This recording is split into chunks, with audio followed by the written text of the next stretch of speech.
All right, looks like it is hitting 1 o'clock, so guess we'll get started. Welcome everyone to those of you who joined, and thanks for hopping on. My name is Erica Mixon. I'm the content marketing manager here at Blumira. Today we're going to be talking about how to test your EDR, your endpoint detection and response. And we've got two great experts on the call with us today. We've got Brian Laskowski, who's an incident detection engineer here at Blumira. Hey, Brian. Hey, everybody. Tell us a little bit about what you do day to day here at Blumira. Yeah, sure. So I'm on the team that is actively researching and looking into new threats and how to detect those using tools within your environment. Endpoint detection and response tools, is one aspect of that, but it can range from, that to cloud SaaS services to Windows event logs to, more obscure stuff than that too. Awesome. Well, we're excited to have you join. And Joff Thyer, he's a pen tester, research, and developer at Black Hills InfoSec. Thank you so much for joining, Joff. It's really nice to have you. Yeah. Hi, Erica. Hi, everybody. It's good to be here. About me, I suppose I spend a good amount of my time developing malware, helping our red team efforts at Black Hills. I do pen testing as well, doing a lot of assumed compromise and both red team, purple team kind of work, as well as some source code analysis work and lots of different things at Black Hills. But anyway, it's good to be here.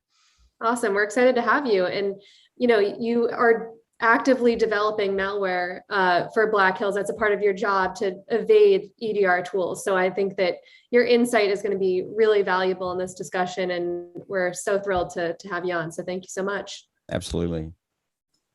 All right, so let's get into it. Why test your EDR? This is, something that maybe some smaller IT and security teams haven't done in the past. There might be some barriers to that. But what are the most important things to testing your EDR? Why is that such a priority for IT teams? Well, there's a lot of different reasons, but at the end of the day, the real question is the technology you own working? Because a lot of times, the answer to a lot of security problems is let's put some money into buying some tools. But if you don't spend the time to configure those tools, they aren't actually giving you any value. They may not be doing the job that you purchased them for. And that can be, configuration is a big one, but also, do you know what rules your vendor has deployed? So like, you mentioned before we got started here, we have the new exploit for Microsoft Word just out or announced yesterday. And that would be a question you could apply to this is, can your existing EDR detect that particular exploit? Which when we say exploit, you don't necessarily need to get low level. Right now, we're looking at just some of the process activities. So if Word is spawning control.exe, or if you see control.exe running with a particular command argument, that kind of stuff can be an indicator that you have that type of activity occurring within your environment. So can you test that and know that your vendor has a rule to be able to detect that for you so that you have that coverage? One other one that was a bit of a pain point in my previous role is sometimes your tools fail silently. We had this happen on several occasions where our EDR tool broke for some reason, whether it was from an update or an alert storm or something like that. And we had a week where we got no alerts, and it took us a week to figure out, oh, it's because our EDR server was broke. So if you're not testing, any number of those things can, be an issue for you. Absolutely. And I just launched a poll, asking our audience, what are some barriers to regularly testing your EDR? It seems like a lot of the participants saying that they don't have enough time, or they don't have enough staff, or they don't know how. That last one we're going to be able to help you out with throughout this presentation. We'll give you some tools and some ideas of how to test your EDR. But what about those other two pain points? Not enough time and not enough staff. Brian or Joff, do you have any ideas as to how to, help out with those struggles? Yeah, this Joff here. I'll make a quick comment on that. I mean, there's certainly, from the malware perspective, a lot of commodity frameworks out there that are pretty easy to configure with defaults. And in terms of turning loose some of the commodity malware, just for initial access operations and testing whether your EDR is actually making any noise or alerting on commodity malware, it should be doing that, right? It's I don't think an enormously difficult task to go about that kind of activity. I think where people might run into time issues is beyond initial access operations, when they get down to the concept of post exploitation, right? When they start to be thinking in terms of actually modeling a real threat actor and doing some reconnaissance and active hacking kind of work in the environment. Well, that's more of a specialist activity, and if you don't have the right staff and the right parameters around that's going to be much more of a difficult challenge from my perspective, anyway. Mm-hmm. Well, it looks like 8% of our attendees said that they don't have the right tools.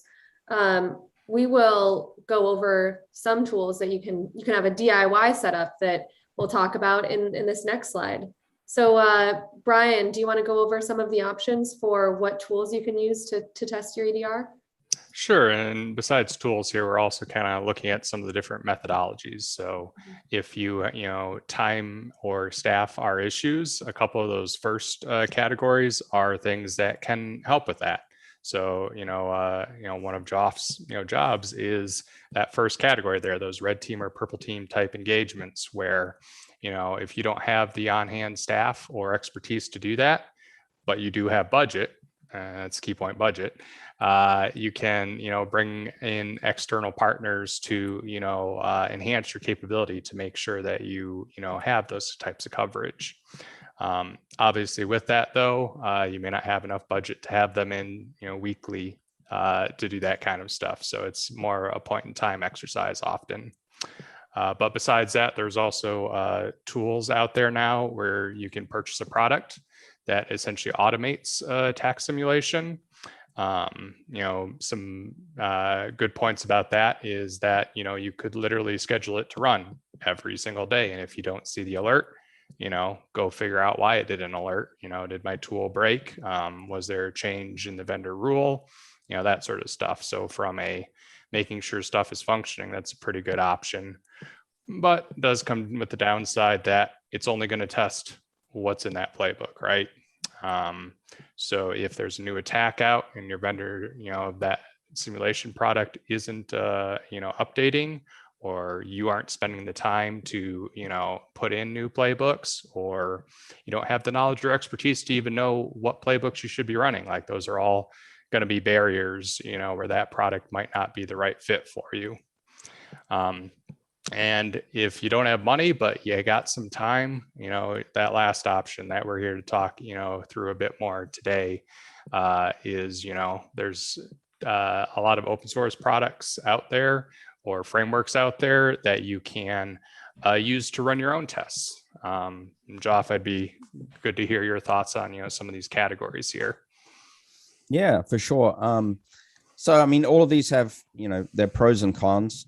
If you're going to go down the road of either DIY or an attack simulation products, there's a lot of offerings out there. As Brian said, that if you have an attack simulation product, you have to have a keen awareness that there are limitations there as to the static playbook and what's actually being done. So I would advise people to, when you're looking at the product space, to think very carefully about what you're acquiring in terms of its flexibility and configurability, so that you can expand on that with some of your own domain knowledge So, I think it partners with a little bit the DIY approach. As you learn more, if you have an attack simulation product that goes along with that, then you can potentially configure and program in more playbook diversity to assess your results. One of the things I mentioned, we were talking about this webcast in preparation was, if the budget limitations don't allow you to, acquire a full red team or purple team engagement, you can still perhaps go out there and think about a smaller amount of consulting time just to help advise on some tools and tactics for attack simulation or DIY kind of an approach. And you may be able to get some really valuable guidance without actually having to spend a tremendous amount of money. So you could try to find that middle point.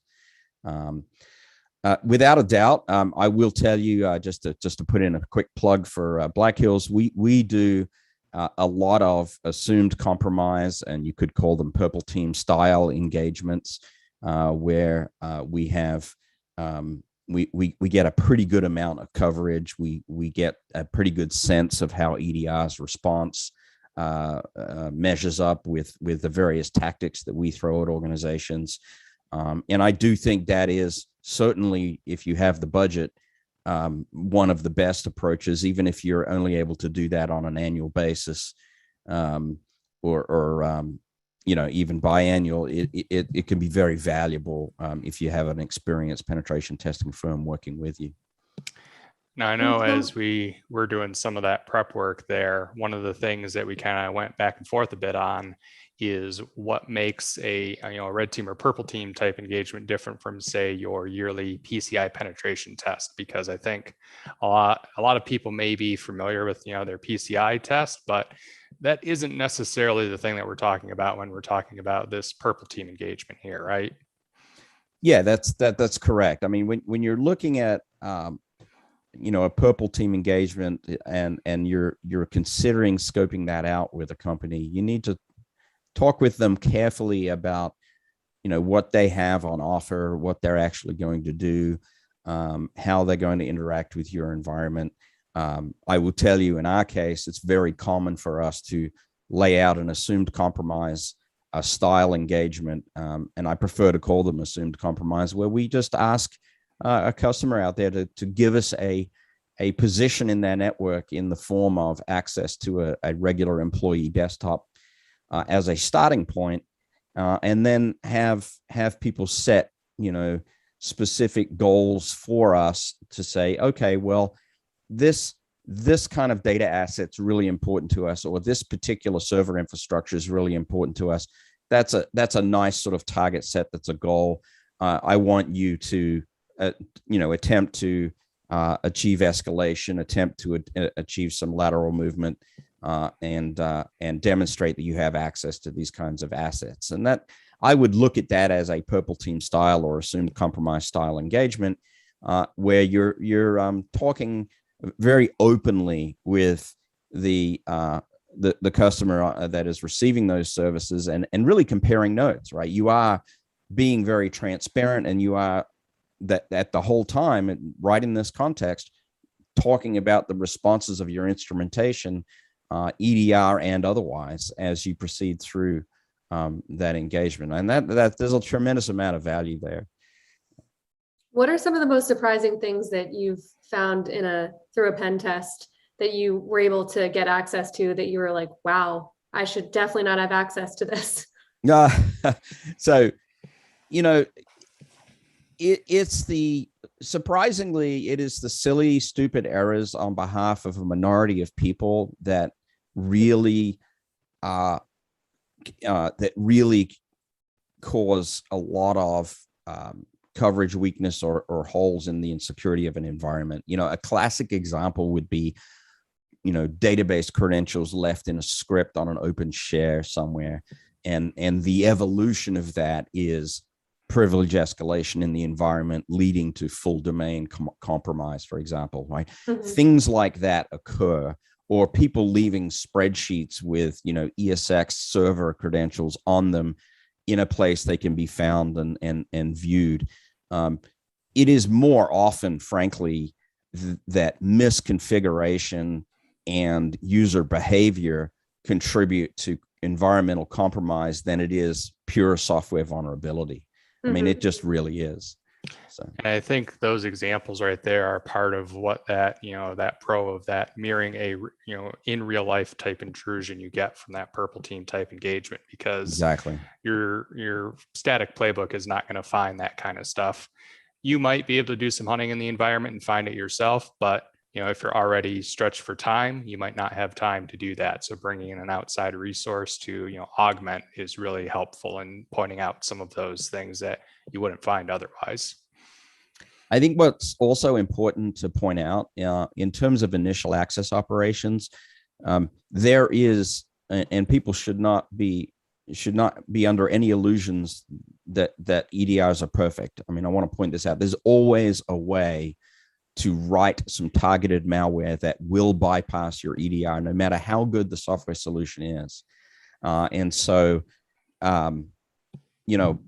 commodity off-the-shelf malware testing, they should detect it every single time. But in terms of malware that's highly customized and targeted towards an organization by a significantly focused threat actor modeling or in real life threat actor, the initial malware is going to bypass your EDR. It's what happens in that post-exploitation context that then becomes more important.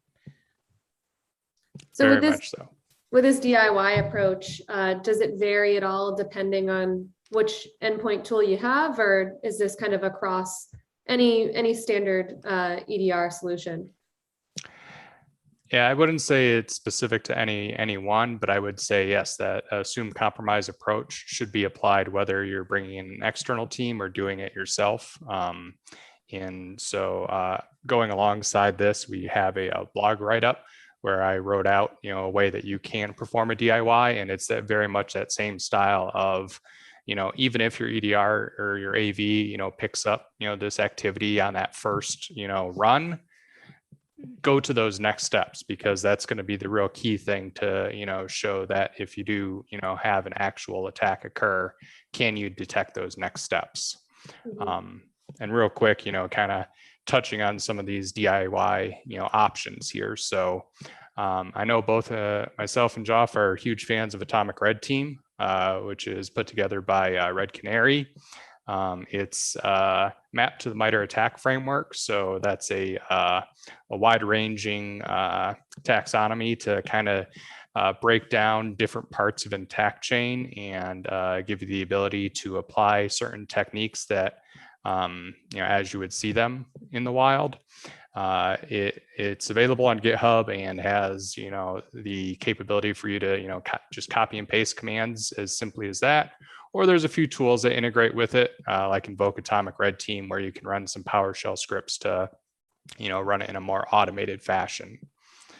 Kind of jumping up the thing here. Slingshot C2 is a new virtual machine put out by the SANS Institute, which takes some of that stuff like Atomic Red Team and some of the open source Red Team frameworks that are out there and kind of merges them together into a single resource.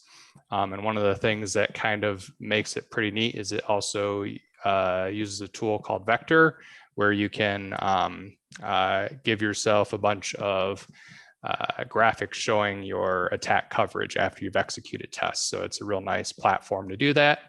Or, the good old reliable Kali Linux is probably one of the easier resources out there to be able to roll a lot of those open source projects, as it's kind of built into their operating system in a lot of ways.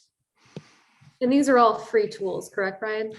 That's correct. Yep. You can go and access any of these for free. And as long as you have a little bit of compute resources, I think as we get into the next slides here, one of the things we'll bring up is you probably should be setting up a lab somewhere in your environment that mirrors your security stack to be able to do these kind of tests. It doesn't have to be huge, but you are going to have, a couple of virtual machines or a couple of hardware machines, depending on what you have access to.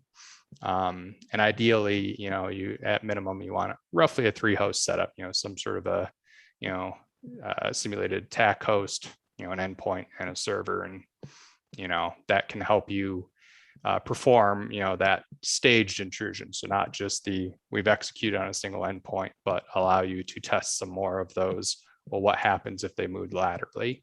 How does that look? That sort of stuff. I would also mention that, while Atomic Red Team is really good, remember that the underlying framework there is the MITRE ATT&CK framework. And if which is freely and openly published. And so as practitioners in the industry, go study the MITRE ATT&CK framework. I mean, spend some time looking through the techniques and the descriptions, the tactics.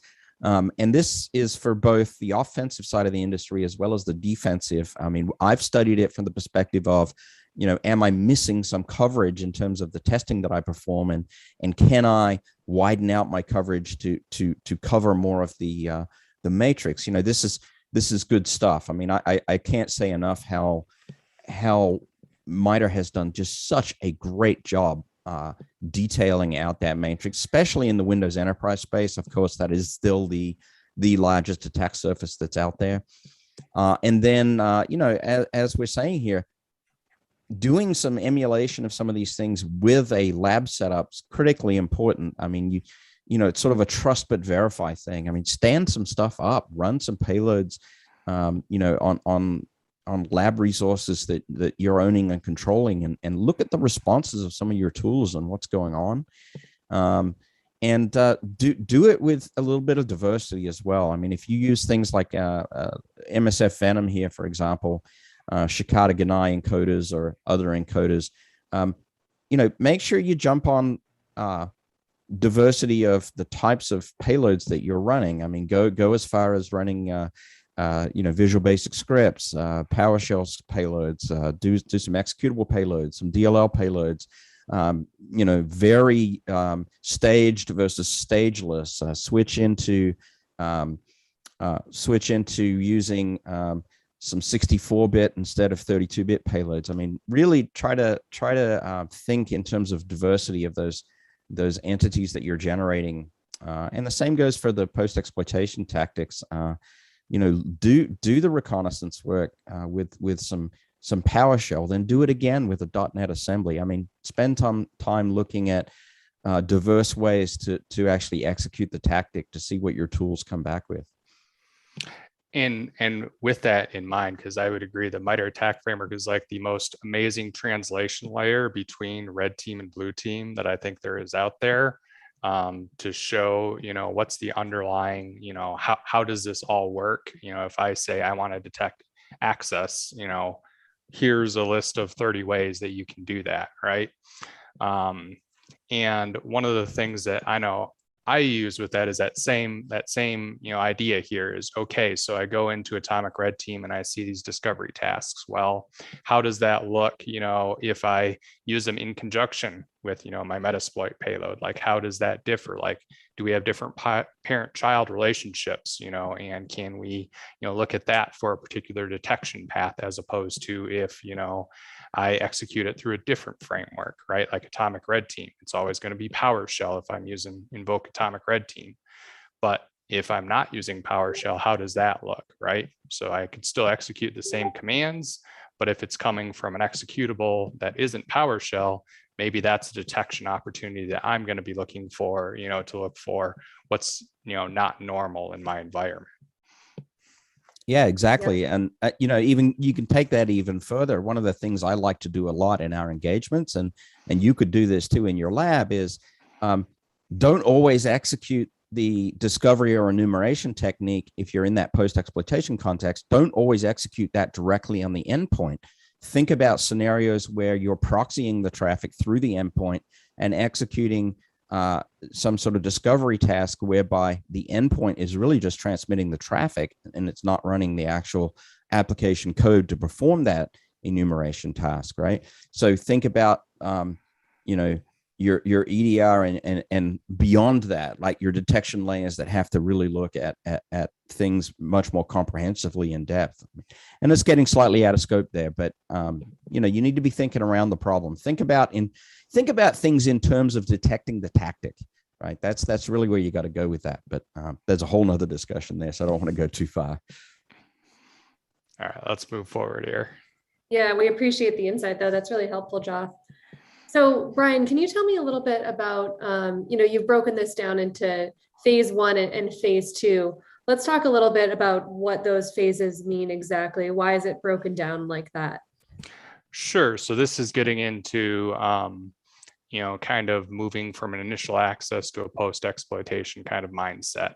And my kind of distinguisher there is how long does it take for the attacker to move laterally. And so while this first phase, you could, put some of this into a post-exploitation,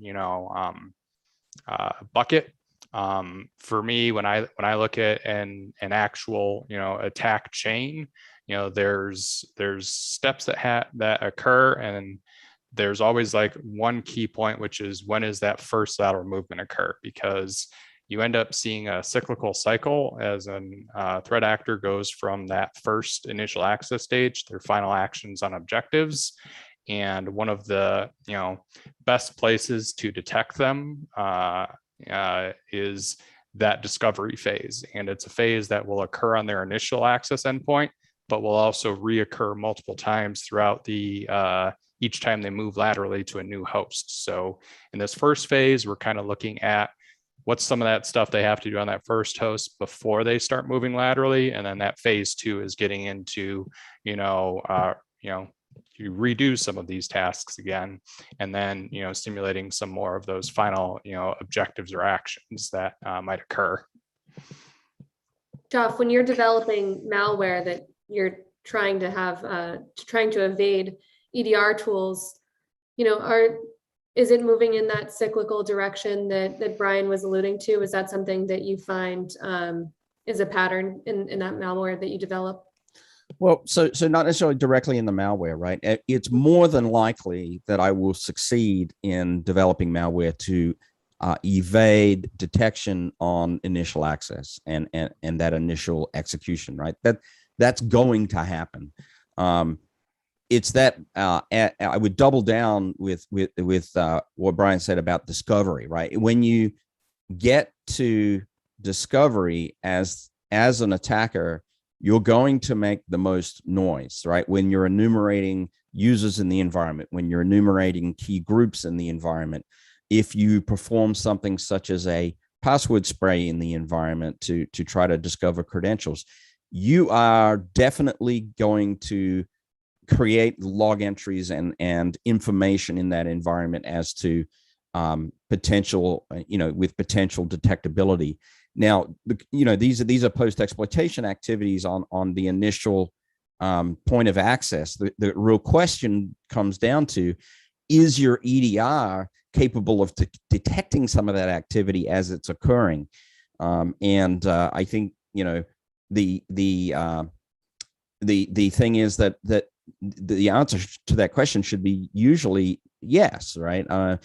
For example, if I were to find a local privilege escalation on the point of initial access, and I go ahead and attempt to read credential information out of the LSAS process, what does your EDR do in response to that, right? Some EDRs, when you dump memory out of the LSAS process, either don't allow you to do it or they alert on it. That's good, right?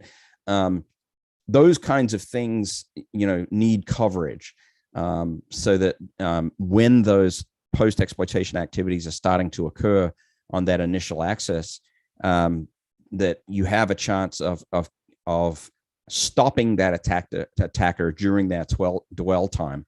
Once they move beyond that dwell and they actually start to move laterally, it means they've got credentials in your environment.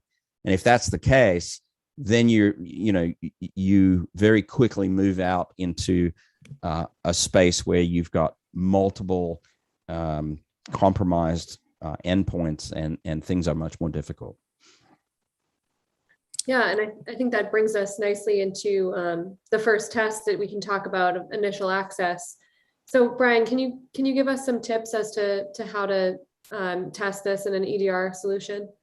Yeah, so again, as Joff was mentioning, initial access will happen. So one of the key things when you're running these tests is if you do find yourself blocked at any point, chalk it up as a win, put the little check mark that said, yep, our EDR did that thing, but keep testing. So in this case here, in our blog post that goes with this, it's just a real simple run a Python server and just download, the malicious file that you've generated. And, some people will say, well, but our users aren't going to do that. Well, yes, they are. They are. Yeah. If nothing else, my favorite thing nowadays is, like that old advice of, hover over the URL and try and tell if it's good or bad. Like with the way URLs are constructed anymore, like it's impossible. Your HR email looks more like a phishing URL than phishing URLs do anymore. Some EDR tools have hooks into browsers and can do some inspection as you're bringing a file down. So this is just one of those places where an EDR might, pick something up. But if it doesn't, it's not the end of the world. That's, why we're doing multiple tests. But if it does pick it up or blocks it, keep on trucking along because again, a dedicated malware will get past that. Yeah, and this is. Yeah. I'm sorry. Go ahead, Joff. Oh, I was just going to make one comment on that. I think so. There's sort of a combination of things here, right? There's static analysis of a binary object itself or a scripting object that's coming down. Could be in a browsing hook or on the file system itself, right?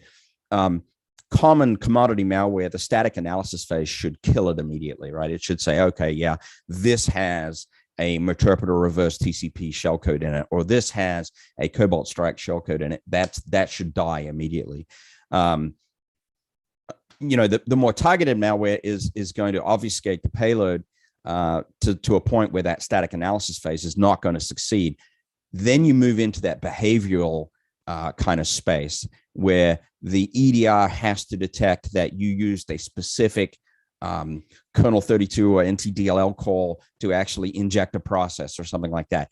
Well, if that's the case, then you're up to the next level, right, in terms of the EDR detection, and hopefully in initial access, the EDR will find that, right? If the malicious malware is using create remote thread and targeting a specific process to inject that shellcode into, or if the EDR is looking at you starting a new process and then injecting malicious code into that sort of behavioral stuff is also built into EDRs. They have the technology to be able to do that, and different ones are going to have different responses to those things. So you probably do want to, as you're thinking about testing your EDR, not just think in terms of running static malware sample, but maybe a static malware sample that targets other processes in the system, tries to do some process injection, tries to do some things that are a little bit more sophisticated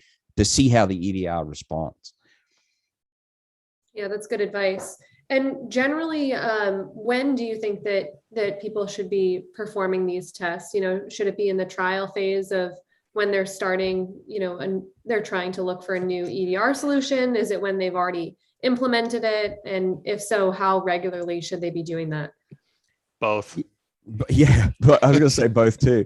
It's a very tough thing, right? And sometimes at Black Hills, we're asked to do a little bit of bake-off work, as I like to put it. A lot of pen testing firms, may not engage in that. Some will, some won't, but that's a difficult thing to do.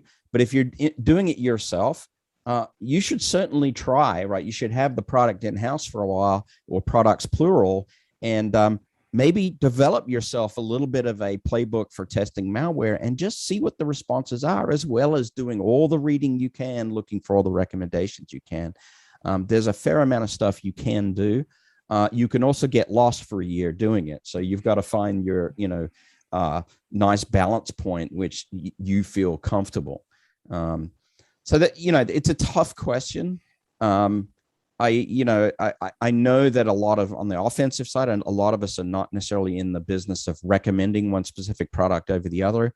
Let me loop back and remind everybody, every single security product out there has its weaknesses. There is always a way to write some targeted malware to evade some EDR defenses. So nothing is perfect. If you come at it with the mindset that everything's perfect, you're coming at it the wrong way, right? For sure. I've done bake-offs and continuous testing, and 100%. You will see differences over time. And, as mentioned, some of those things about vendor rules and silent failures is something you definitely need to keep up after you've purchased a product, to make sure that it's still doing what you intended to do. There is nothing worse than a false negative, right? I saw something and I didn't say anything about it. What? Nothing worse than that.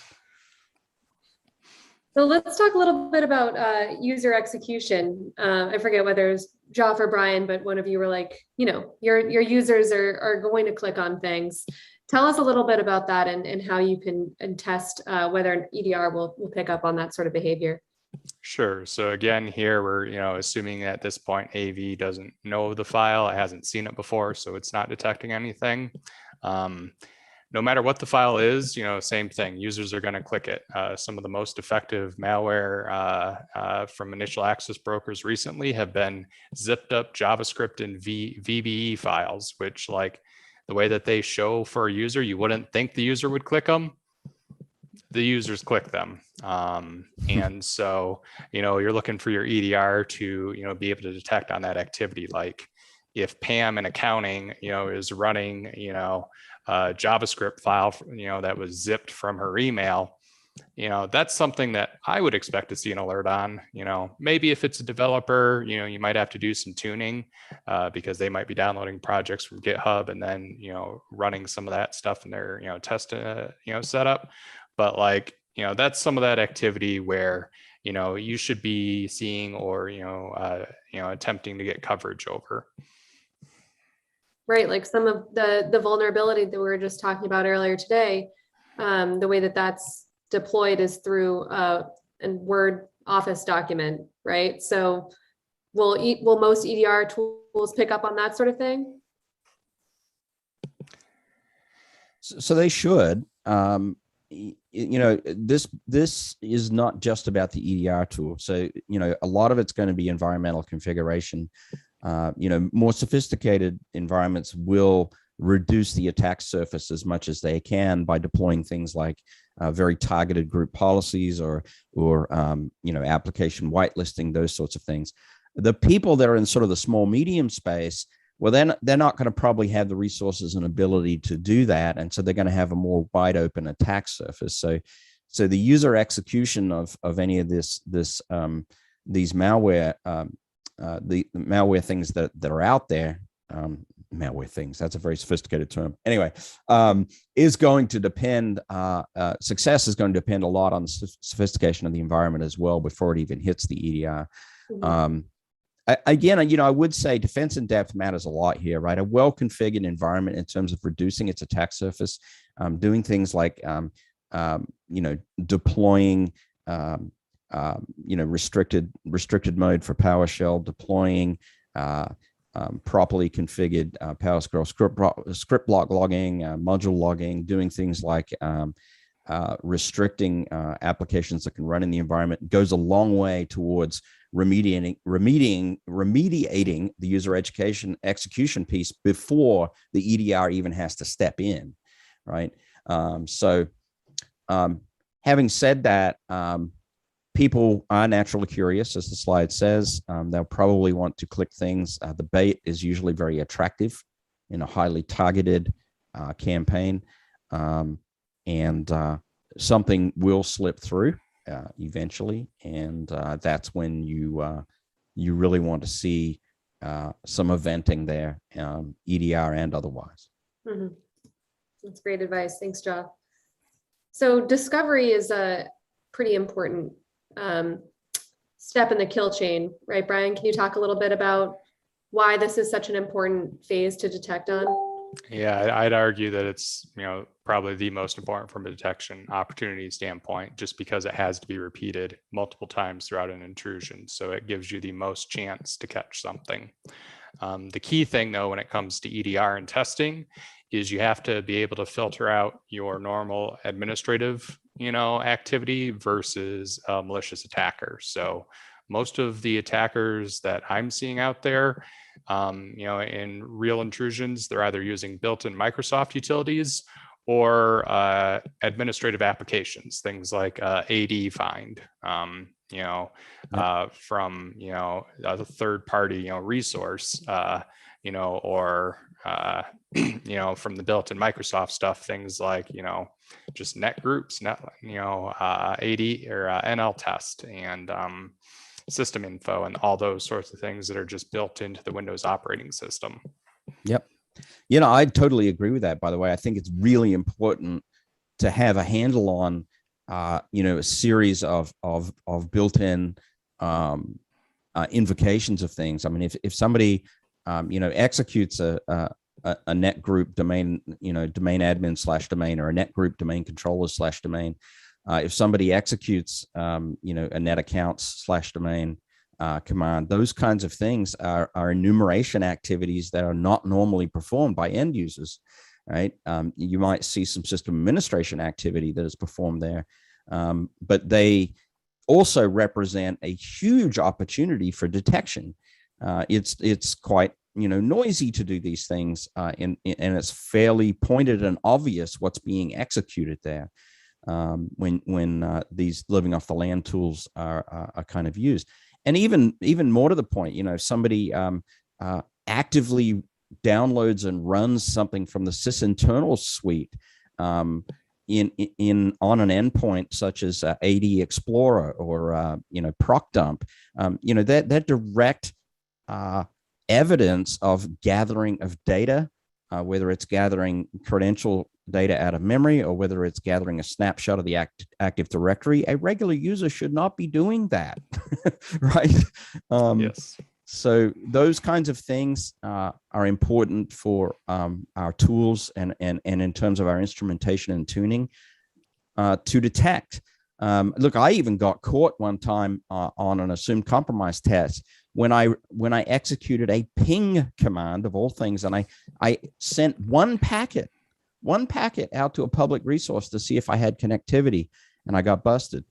So that's obviously a very sophisticated environment, but there are plenty of things below that kind of threshold that can be done, and a lot of those living off the land tools, as I like to put it, or the built-in operating system tools that are used for enumeration, are huge opportunities for detection. Right. And you want to make sure whatever tooling you have is picking that up on that. Like, if you deploy it and, you run some of these tests and you see nothing, either, you should be putting in those rules yourself or talking with your vendor about why aren't you detecting this type of activity? Yeah, exactly. And shameless Blumira plug here. That's a great reason as to why Blumira is such a great tool, is because our customers are actively asking, can we detect this in our environment? Can we add this? Can we customize in a certain way?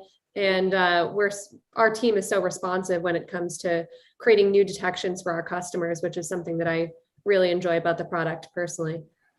Yeah, I mean, that's really cool, right? And it doesn't have to be that sophisticated that either, right? Executing net accounts / domain. I mean, that is not sophisticated stuff in terms of what's going on and how to detect. It's not that sophisticated. Privilege escalation. Woohoo. Yeah, let's talk about it. So what are some tips for this slide, Brian? Do you want to talk to that really quick? Yeah, so there's a lot of ways you can escalate privilege. Again, going back to the blog post that is behind this, we're using some really basic ones.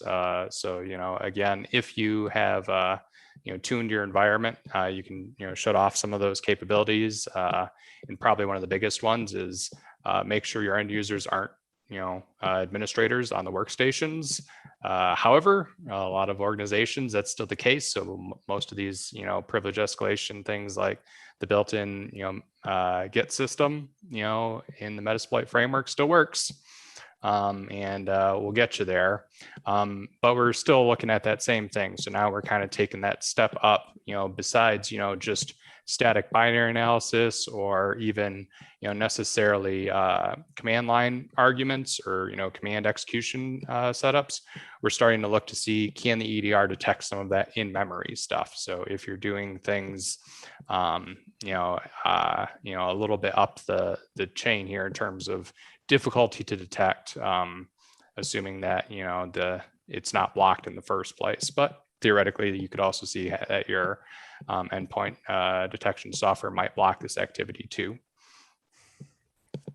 And we did have a question that I wanted to address that I believe is tangentially related to this slide.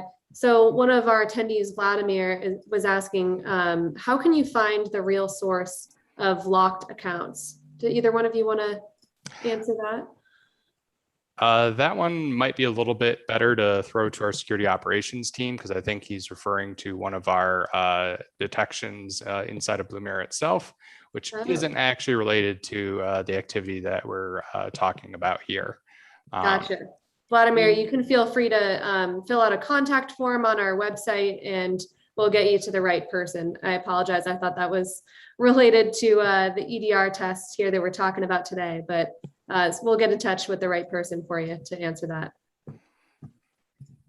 So I was going to make a comment on privilege escalation for a minute. I think what's really, really important, look, first and foremost, don't let your users have local administrator on their endpoints. I mean, there really is no reason for that today.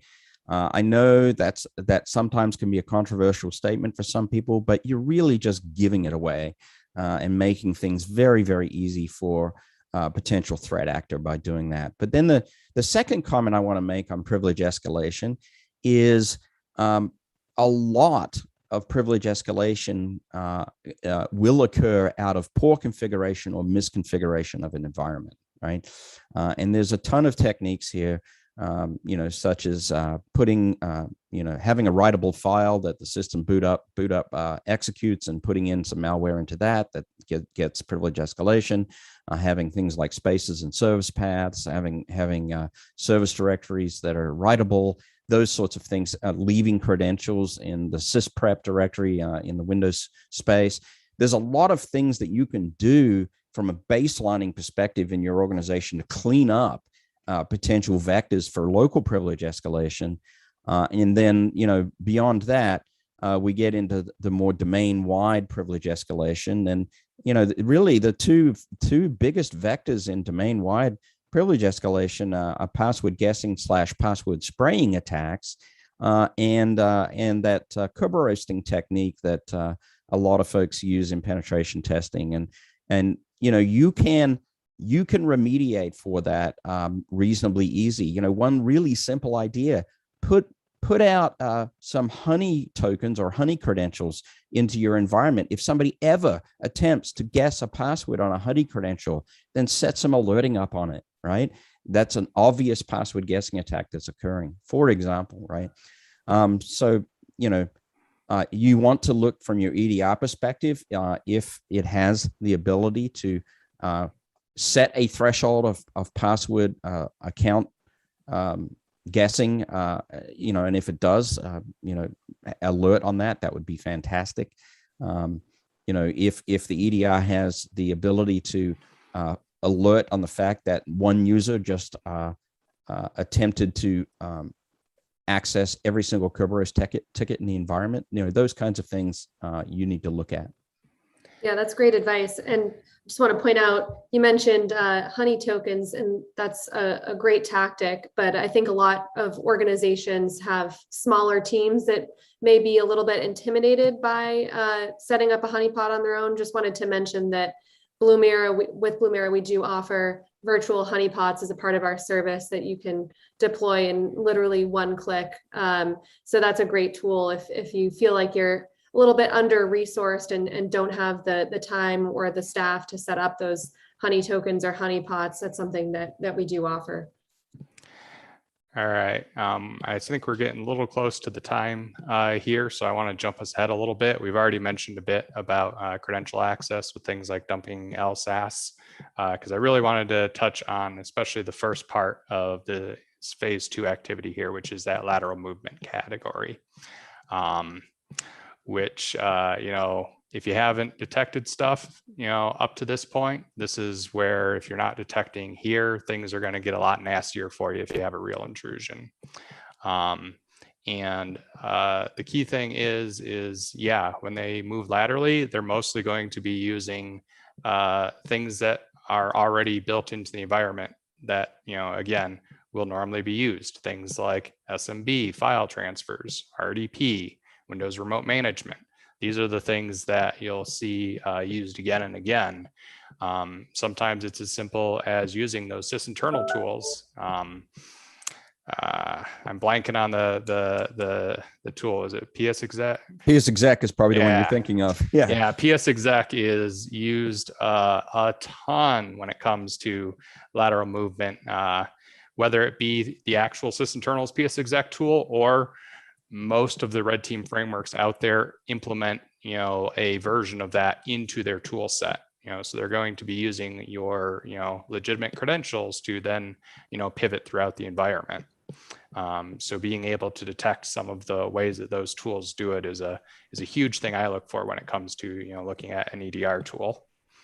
Yeah, I think it's important also to remind people that don't forget, before an attacker starts to move laterally, they're going to have some credentials in hand. And so they've probably done things like password spraying. They've probably done things like enumerated the structure of your environment in terms of the group structure, in terms of what stations belong to which key groups, in terms of running things like a Bloodhound, for example. That's a tool that's used to enumerate environment. So they're going to have done an awful amount of discovery before they start that lateral movement phase.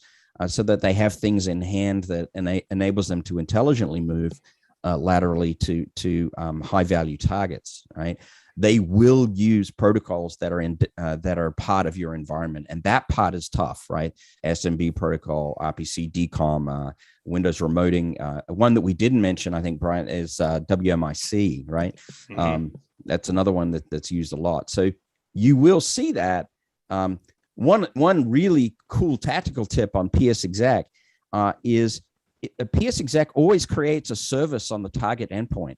So if you see a service created on a regular user workstation, in the middle of the day, that's probably not something that ordinarily happens, right? So that's a detectable IOC in the PSExec case. For sure. And with some of those implementations, like with Cobalt Strike, by default, it creates a randomly 7-character, naming pattern for its thing, which is something that you can, detect on. Or with the way a lot of the PowerShell lateral movement works, they drop, %ComSpec into the registry so that it can execute, directly out of a registry value to be able to execute that service remotely. So these are all things that, EDR should be, capable of picking up on. So you want to make sure that your tooling is, looking for that type of stuff, because, this is that key point where, that initial discovery is done, and they're starting to, escalate in the environment, not necessarily in the workstation, but, looking to access file servers, SQL servers, your domain controllers, that sort of stuff. Yeah, that's all great insight. And Brian, I think we talked a little bit about the cyclical nature of intrusions here, but just wanted to hammer home that all of these tactics that we discussed are going to happen again and again, right? So making sure that you test for the behaviors that we talked about previously is really important, because those are going to come up. And then what are some final tests that you can run to make sure that, let's say an attacker is moving around in your environment, they've got credentials, they've escalated privilege, and now they might be at that final stage. Are there any last minute things that you can do to test to make sure that your EDR will stop them at that point? Or is it at that point, it's kind of too little too late? I think it's still worth testing, but at this point, so if you, go back to our post about this, we're talking about things like clearing, event logs or preparation for ransomware deployment by deleting shadow copies on systems. If you got to that point, the impact has probably already occurred. Doesn't mean that you shouldn't, still have some kind of alerting, towards that. But ideally, if you haven't alerted before this point, you're going to have serious trouble in a real attack. And you're going to want to make sure that you, work on those previous, categories before you worry about this. Like this is kind of like if you also detect on this is like the, icing on the cake type of a thing. But if you haven't detected on this, then, you have a hollow cake with, just icing and no cake on the inside. So you got some trouble that you need to deal with there first. Sounds like a cake that I wouldn't want to eat. So, at Blumira, we regularly encourage our customers to not only test for their EDR tool, but for their SIM as well. If they have Blumira deployed, I know that Brian, the people on the security team that you work with actually enjoy when they hear our customers say, we want to test out Blumira's detections to make sure that it's working properly. Do you enjoy getting that from customers? For sure. And this whole article, that spawned what we're talking about today was from bringing on new EDR tools. So, that's one of the jobs that the, detection engineering team has, is that, if there's an EDR that we haven't, experienced before, we need to be able to pull those alerts into our system. Well, how do we, pull those alerts into our system? Well, first we need to make sure that we can generate alerts and, pull them into the system. So, this is the methodology that we ourselves have to use every time we, are bringing in, new technologies to integrate to make sure that you are getting alerts. Because, one final thing that is always fun too, from the, does this work? Is this turned on? Phrase is, you could have an EDR in place, but if you're not sending those alerts somewhere, if they're just sitting in, a control panel that no one ever logs into, you can have all the, alerting in the world, but, if you're not, actively engaging with it, you're also going to have some issues there. So, getting into this kind of thing is not just about the tools, but it's also thinking about people and process as well. So, tools testing is great, but ideally you also need to be testing your people and processes, and being able to do that in a controlled manner is, getting you on those steps to, maturing, your organization. Exactly. And having a team of security experts that you can rely on, which is something that we include a part of the Blumira platform, is so crucial as well, especially for those smaller resource-strapped IT and security teams that may not know, how to do something like test your EDR, or when they have a finding come through, an alert saying, help me out with this. What are some next steps that I can do to remediate this alert? So that's really a great differentiating factor of Blumira, is that we're having our security teams available to answer all sorts of questions from your security team, really acting as an extension there. So that's something that I really enjoy about our product, and something that I think our customers really love as well. I did launch a poll that said, do you want to talk more with Blumira or Black Hills? If you want some more information on, a SIM, threat detection response, or if you need some help deploying, your EDR tool, we integrate with a lot of different EDR tools, from, CrowdStrike and Symantec to leave malware bytes and VMware, Carbon Black. We have a lot of different integrations with a lot of different EDR tools, and we're happy to talk about what we can provide there. And then Joff here with Black Hills, if you are considering that, approach of having a red team or purple team engage with you, the Black Hills team is I've heard great things about what they do for their customers. So Joff, any last words that you want to say about Black Hills and about what you can do for potential customers? Yeah, for sure. If you're interested in, just like Erica was saying, if you're interested in the red team or purple team, assumed compromise style testing in a kind of transparent, cooperative manner, we certainly do that at Black Hills. You can visit our webpage at blackhillsinfosec.com. And just fill out the contact us page, and we'll get a pre-sales contact back to you, pretty rapid form. to discuss that.